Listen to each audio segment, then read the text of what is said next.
सुना होगा पारसमणि प्रकृति में बहुत दिव्य धातु है, जिसमें लोहा को संपर्क करने से लोहा सोना बन जाता है। और यदि पारसमणि और लोहा के बीच में पत्थर को रख दिया जाएगा, सोना नहीं बन सकता है। उसी तरह हम मानव दिन रात पूजा पाठ तो करते हैं, भजन सुनते हैं, प्रवचन सुनते हैं, लेकिन विचार नहीं करते हैं। तो ठीक जिस तरह से लोहा सोना नहीं बनता है, उसी तरह कंठी माला लेने के बावजूद ही, सत्संग भंडारा में सम्मिलित होने के बावजूद भी, सतनाम की दुहाई देने के बावजूद भी जैसा का तैसा कोई परिवर्तन नहीं। बिना कंठी वाला दोनों एक ही तराजू पर, दोनों का वजन एक ही हो रहा है। यही तो दुख की बात है। विचार करो, बड़ी देर से आपने सुना, विद्यार्थी से भजन सुना, श्याम जी के बचपन से, रूपनगर साहब ने आपको सुनाए मानव तन के बारे में। मानव का शरीर मिला है, कुत्ता का शरीर तो नहीं मिला, गाय भैंसी का शरीर तो नहीं मिला है। गाय भैंसी आवाज को सुनते हुए वो सुन नहीं रहा है, वो समझ नहीं रहा, बुझ नहीं रहा, उसके पास में वो विचार विवेक की क्षमता नहीं है। आपके पास तो सारी क्षमता है, आप क्यों नहीं विचार करते? एक ही तुला पर बराबर ही वजन क्यों हो रहा है? कब विचार करोगे, कब सुधरोगे?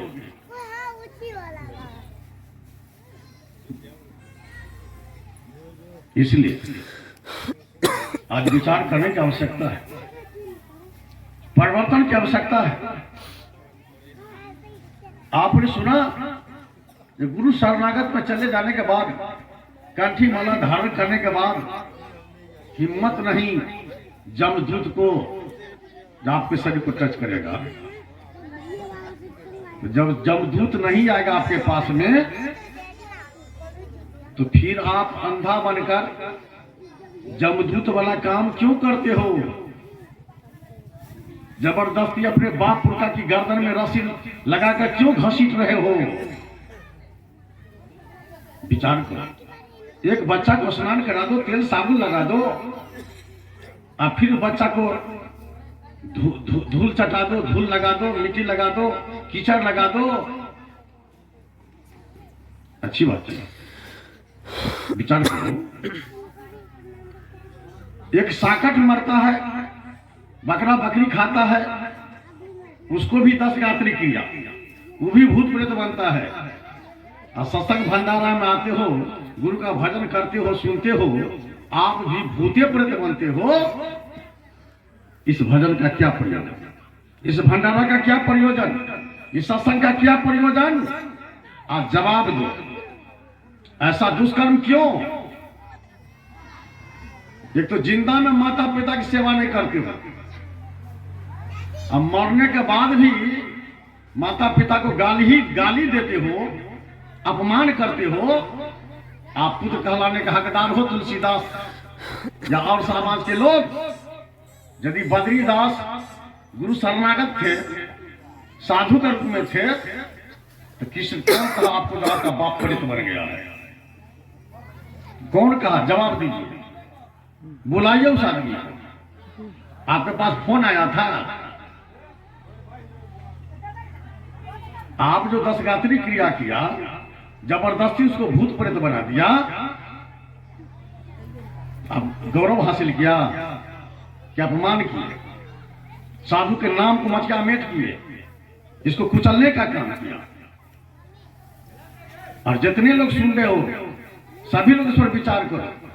यह आध्यात्मिक अदालत है, आज जजमेंट देख करना होगा आप लोगों को। ये भंडारा का क्या प्रयोजन? सतनाम करने से क्या लाभ? शाहबंदी करने से क्या लाभ? इस शरणाई प्रसादी लेने से क्या फायदा? जब सभी लोग भूते बनोगे, प्रेते बनोगे, आपकी 10 गात्री ही क्रिया होगी, ये कर्मकांड आडंबर ही होगा, बकरा बकरी खाने वाला का भी वही गति होगी। तो कंठी माला को हटा लेना ही अच्छी बात है। इस सतनाम से क्या लाभ होने वाला है? विचार तो करो। जब गुरु शरणागत में आ गए हो तब यथोगति दुर्गति क्यों? ये झूठी परंपरा को क्यों नहीं छोड़ रहे हो?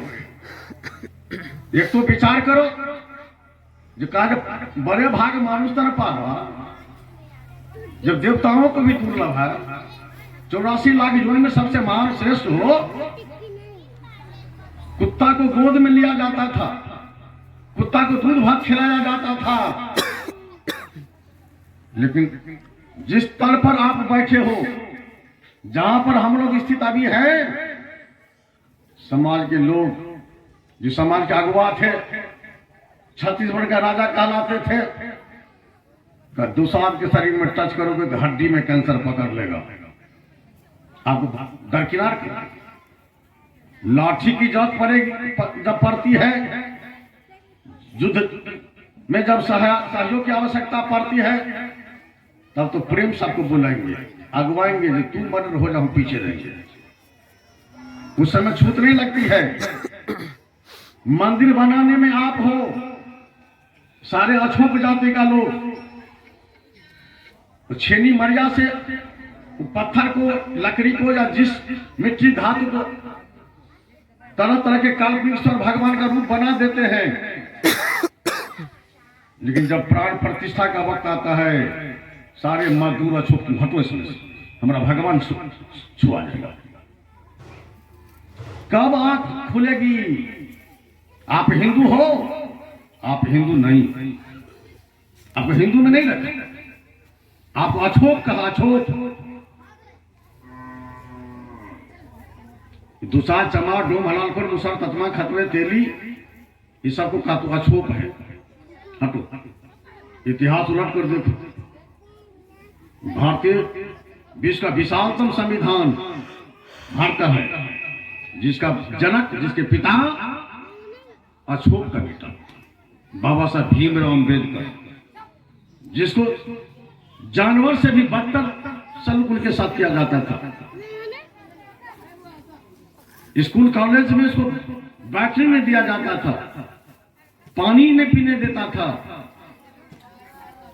जो भारतीय संविधान का बाप बना, भाग विधाता बना, तो जरा अपने बाप पुरखा के इतिहास को भी तो उलट कर देखो। शुद्ध को वेद पढ़ने का अधिकार नहीं है, राजा को आदेश दिया शुद्ध होकर वेद अध्ययन करे, वेद मंत्र को सुने, तो लोहा अल्लाह गला के शीशा के लेके कान जाम करो, उसकी जिह्वा काट लो, शुद्ध की हत्या कर दे। शुद्ध हत्या में कोई प्रायश्चित नहीं लगता है। एक कौवा को, कुत्ता को मारने के बराबर शुद्ध को भी मार दो, कोई बात नहीं। विचार का शूद्र जो धन कमाता है, उस पर अधिकार ब्राह्मण का है। शूद्र की सुंदर बेटी और पत्नी जो है, उस पर अधिकार ब्राह्मण का है। विचारो, आप हिंदू संस्कृति में पैदा लिए हो, लेकिन आपको अछूत माना है, हटले रहो। तब तो समाज में जिसका पानी चला, उनका कुल पूजक बना, आपका कुल पूजक बना नहीं बना। जिनको अछूत कहा, ये लोग निराश होकर अपनी ही जात में, अपने ही जात के लोग, बुजुर्ग लोगों को उस कुर्सी पर बैठा दिया। दुसाध का पुरी दुसाध, चमार का चमार, डोम का डोम, तिली का तिलबाग, जितना अछूत है अपनी जाति में कायम किया। लेकिन ब्राह्मण पंडित आपका पुरोहित नहीं बने। कभी विचार किया ऐसा क्यों किया गया? जब बड़े भाग मानुष तर पावा, क्षितिजल पावा, गगन से मिला सबका सभी। जब ब्राह्मण क्षत्रिय वैश्य हिंदू मुसलमान हो, सिख ईसाई यहूदी पारसी हो, अमेरिका चीन तिब्बत नेपाल भूटान इंडिया कहीं का भी लोग हो, जब सबका शरीर एक ही सामग्री से बना है, सदगुरु कबीर का एक एक त्वचा हाल मलमूत्रा, एक रुधिर एक दूधा, एक दूध से शीशी रचे तो कोई ब्राह्मण को सुधा। क्या अंतर? सब जब बराबर है, आपको अछूत क्यों कहा? आपको हिंदू से में रहते हुए ही अपमान किया गया। लेकिन आप ऐसे अंधे हैं, पागल हैं, उन्हीं की जाल फांस के पीछे पड़े हुए हैं। नाम मात्र गुरु शरण मात्र हो, आज बलिहारी संत कबीर की, बलिहारी संत रविदास की, बलिहारी बाबा साहब भीम अम्बेडकर की, जिनके बदौलत आप स्कूल कॉलेज में पढ़ रहे हो, उच्च पद पर बैठ रहे हो, आज उन महापुरुषों की बलिहारी है। लेकिन उस महापुरुष को भी मटका मेट कर रहे हो।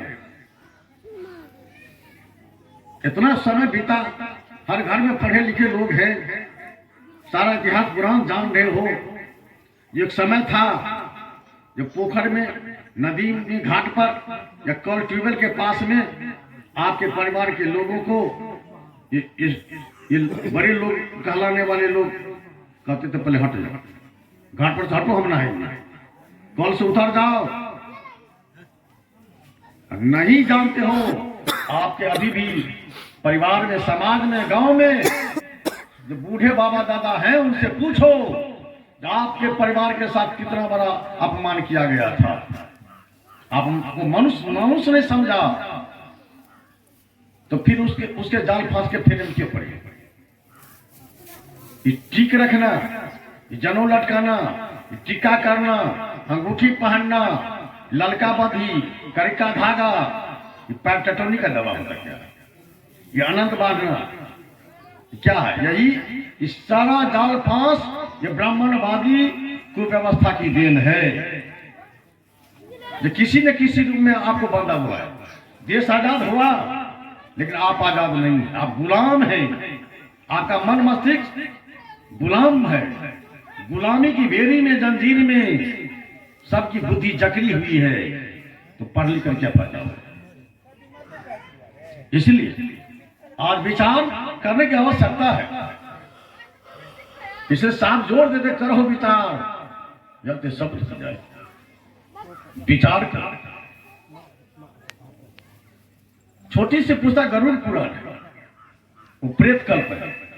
जब विष्णु जी से गरुड़ महाराज पूछा प्रेत कौन बनता है, बैतानी में कौन डूबता है, नरक में कौन जाता है, तो जवाब दिया जो लोग माता पिता संत गुरु की सेवा नहीं करते, जो बकरा बकरी मीट मांस शराब दारू अंडा खाने पीने वाला है, दुष्ट चरित्र वाला है, दुष्ट विचार का है, पत्नी हत्यारा, बाल हत्यारा, गो हत्यारा, आत्म हत्यारा, ब्रह्म हत्यारा है, ऐसे दुष्ट दुराचारी मारता है तो वो बनता है प्रेत।